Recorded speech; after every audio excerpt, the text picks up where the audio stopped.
Hey, welcome back to Relax Radio with me, Nick, keeping you guys company, keeping you entertained. You know what is happening going on right now, especially with what is going on right now in the UK. And hey, the big question is, and the election is happening right now across the UK, and the Scottish elections. Well, can unionists block another independence referendum? So, well, in the two-page in the second of a two-part series looking at the Scottish elections, essentially what we're going to do is we're going to explore the strategies of the parties who want to stop another independence referendum. So Scotland goes to the polls in a couple of weeks' time, and the results could have significant impact on the future of the union. And the SNP and the Scottish Greenbacks another referendum in the next 5 years. So Alex Salmon, who is leading the new Alba party, was even more urgency, and he wrote about this earlier this week. And unionist parties, those who favor Scotland staying part of the UK,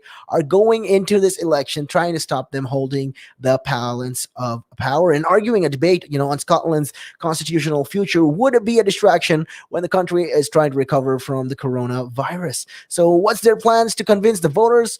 Hey, if you look at at most election campaigns, the main question is normally is just once it's very simple. Who do you want to run the country?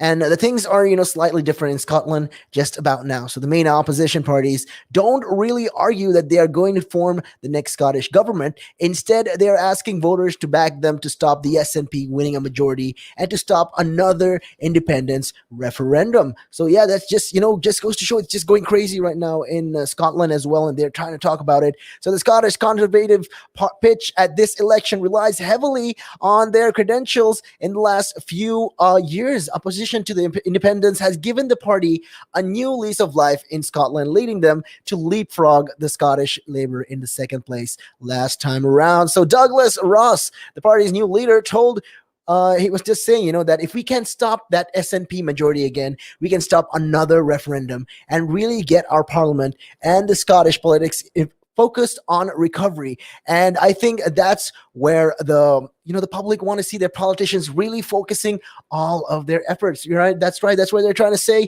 And it just goes to show, what is going on right now in the UK. And in Scotland, there's a lot going on, and just goes to show that, all of this they want happening. And there's a bit of irony in that answer. While the Conservatives are opposed to a referendum, they are happy to talk about they're actually happy to talk about the independence, because it is one of their main selling points to the electorate. So there's also the fact that Boris Johnson has made clear that he will refuse to grant the Scottish Parliament the power to hold another referendum, even if there's a pro-independence majority. And I asked, basically when you talk about it, there's a lot of these things going on right now. And the opposition to the independence has reinvigorated the Tories in Scotland, and they have in the past urged people to lend them their votes to stop another referendum. And in the past, it seems it has worked, but there is a lot going on right now, and the opposite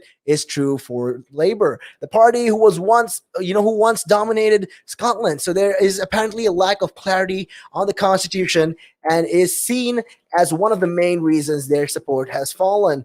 And they've talked about all of these things that is happening right now in the UK and in Scotland, and all of that jazz that is happening across there. I mean, it just goes to show what they are doing and what they are planning for, and it's crazy when you really think about all these things that is happening right now. I mean, just wants to show, that the country is predominantly trying to do something more that others are not really quite doing. And if you really look at it, there is another unionist voice in this debate too. So the Scottish Liberal Democrats, in the early years of devolution, they were in power with Labour as a coalition. So in the last Holyrood Parliament, they were the fifth party. So their leader, Willie Rennie, said that what we want to do is put the recovery first. We want to tackle the issues that we're really strong on in terms of investing in mental health services, education, climate, jobs. Those are the top priorities for the Liberal Democrats. And you won't get that with the Conservatives, because, they want to spend the next 5 years arguing with the SNP about independence. So he also, they're saying that they need a partnership, and we need to make sure that we put that dark division of the last 5 years, certainly the poisonous, atmosphere that's developed behind us and work together in partnership. I mean, that's just goes to show, what is going on right now in the UK, and all of this is, it's crazy, with what is happening in Scotland as well. And if you notice, there is quite a small similar among the majorities and the main parties as well, with what they are saying.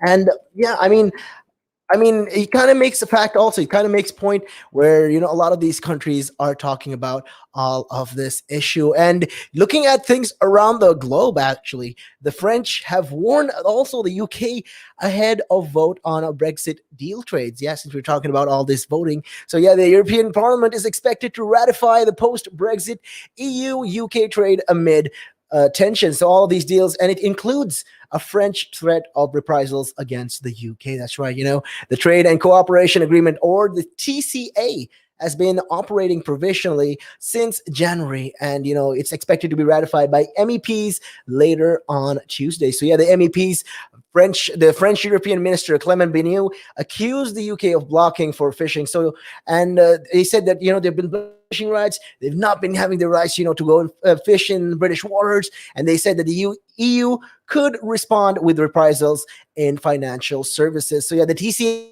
covers EU-UK trades in goods.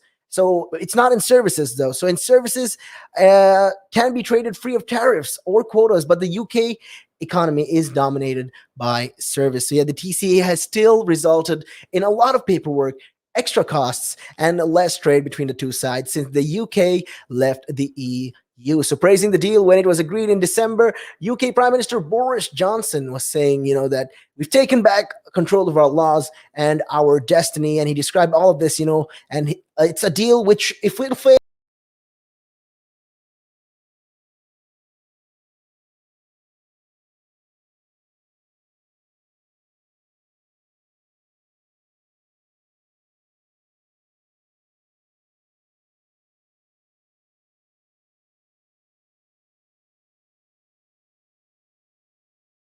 and because of the waters right now, there has been a lot of rising tensions in Northern Ireland. There's also recently the riots that happened, in case you guys are wondering. So all of this, is linked to so this is just part of the trading. This is just another factor, another facet of it all. So there's just this tension rising over the UK's unilateral decision, to ease the trading rules for Northern Ireland. So under a separate protocol, though, Northern Ireland remains de facto the part of the EU single market. So goods arriving there from Britain have to undergo EU checks. Since Brexit, there has been some disruption, though, to that trade. And the EU Commission President Ursula von der Leyen said the EU was determined to resolve those difficulties with the UK. And they say, she was saying that, we need solutions. We don't need sound bites. What we need to do is we have to make a protocol work for the benefit of everyone in Northern Ireland. So yeah, France's, Clement Benu threatened reprisals in sectors such as financial services if the UK failed to implement agreements on fishing in full. So the issue right now is a lot of these countries, the UK is given authority, and they've been having authorities and all of that when it comes to their fishing and all.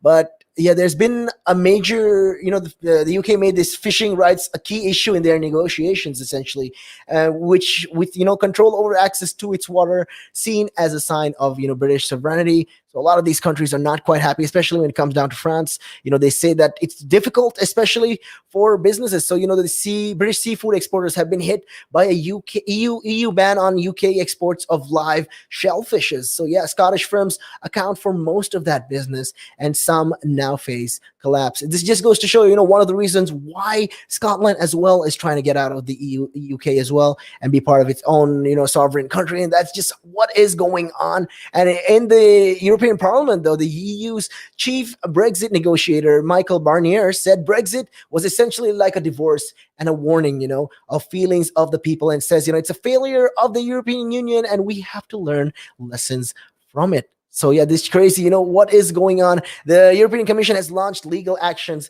accusing the UK of breaching the agreement on Northern Ireland trade and breaking international law. So they're saying, they're breaching the law, and these are all charges, though, that have been put forward, but Downing Street has denied all of this. So yeah, the two key committees of the European Parliament have already overwhelmingly backed the DCA, but a draft resolution will invite the MEPs to declare the UK's exit from the EU an historic mistake. So yeah, that's what is happening right now. And like I said, most of this, there's a lot of these rising tensions between Europe and the UK. What with the drama going on, especially when it comes down to Brexit, and how their other companies are getting, like even now AstraZeneca. Although it is part Swedish, it's also part UK company. It's a UK based company. It just shows to show, because they say that the UK is getting preferential treatment. This is just another reason why the rising tensions between the EU and the UK is happening right now. And it's totally understandable, with what is, being said and done. Most of these people, I get the frustration in the countries, and they were, especially when it comes down to Europe. Europe is not really happy. European Union is not really happy that the UK went through with the whole Brexit idea. I mean, it just goes to show you, just shows, the drama it's just escalating and escalating. We see, we got to see for more on this matter. Hopefully this will subside with time goes by. I always like to say this, but we never really know what the future holds in store for us. But I know one thing though, we are going to be taking a real quick break, and we'll be right back after this. And taking a look at your time though, it is 5:32. Good evening.